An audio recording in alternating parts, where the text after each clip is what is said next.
जो काम आज़ादी के इतने दिन बाद नहीं हुए थे वो काम श्री नीतीश कुमार ने किया है। और जीतन राम मांझी जी आदरणीय जब सरकार में रहते हैं तो ये सवाल नहीं उठाते हैं, जब सरकार से हट जाते हैं तो इस तरह का सवाल उठाते रहते हैं। जो महिलाएं हैं वो भी चाहती है कि आज सिर्फ बिहार में नहीं बल्कि पूरे देश में शराबबंदी हो। माननीय जीतन राम मांझी जी के बयान को और उनके अपील को कौन सुन रहा है? जिस गरीब के घर में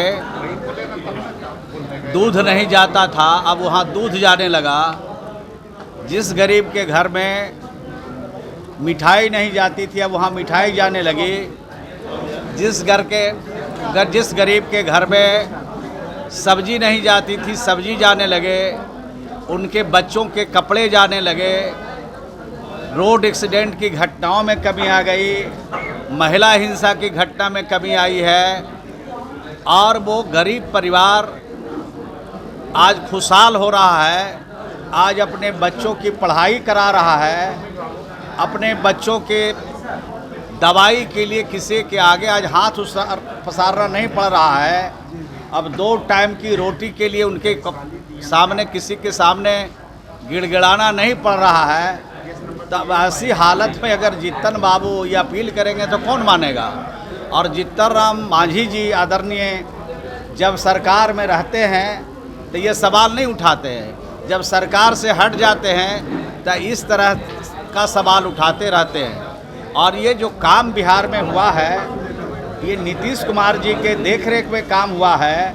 और राष्ट्रपिता महात्मा गांधी ने कहा था कि अगर एक क्षण के लिए अगर मुझे तानाशाह बनना पड़े तो सबसे पहला काम मैं शराब बंद करूंगा और जो समाज में अनैतिकता है, समाज में जो गैर बराबरी है, इसको हम ख़त्म करेंगे।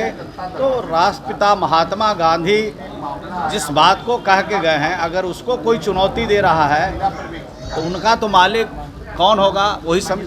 लेकिन जिस तरह जीतन राम आप लोग के साथ भी थे तो उस समय कहते थे थोड़ी किया करो, कुछ उनके माइंड में तो बाहर में बोलते थे, लेकिन जब बैठक होती थी सभी दलों के साथ मीटिंग होती थी तो नहीं बोलते थे। तो आगे बढ़ गए। तो कहने का मतलब है कि वो जो बोलते हैं वो पीछे से बोलते हैं, आगे से नहीं बोलते थे। उनके लड़के तो मंत्रिमंडल में शामिल थे, एक दिन भी ये सवाल नहीं उठाया। अब जब सरकार से हट गए, गठबंधन से अलग हो गए तो तरह तरह की बात बोलते हैं, लेकिन उनके बातों पर अब कोई बिहार का गरीब भरोसा नहीं करेगा।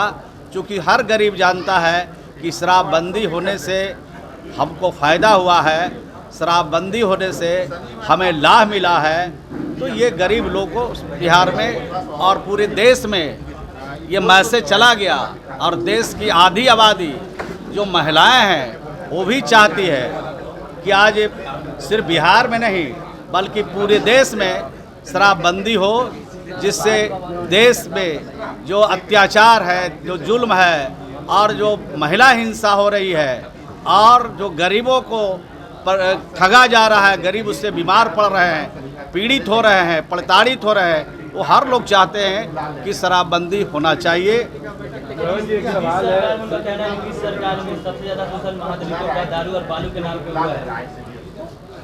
हमारे पास तो कोई ऐसा खबर नहीं है, आपको कुछ हो सकता है ऐसी खबर रहे, लेकिन बिहार में जब से नीतीश कुमार जी का शासन है तब से जो महादलित परिवार है, जो दलित परिवार है, जो गरीब परिवार है, उसको राष्ट्र के मुख्य धारा में लाया गया है।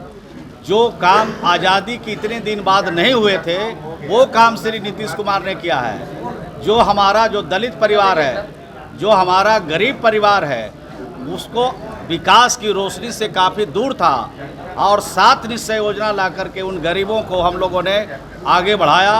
उनको घर में नल का जल पहुंचाया, उनके घरों में बिजली पहुंचाई, उनके गलियों में नाली और गली का पक्कीकरण किया और भी जो सरकार की सुविधा है उस सुविधाओं से उनको हम लोगों ने लैस किया। आज नीतीश कुमार जी पर बिहार के दलित और गरीब लोगों को गरीब लोग आज गर्व कर रहे हैं। सिर्फ खबर दिखाना देशवा न्यूज का मकसद नहीं। देशवा न्यूज की कोशिश है कि समाज की सूरत बदलनी चाहिए। देशवा न्यूज पर वीडियो देखने के लिए लाइक करें, सब्सक्राइब करें, साथ ही बेल आइकन दबाना न भूलें।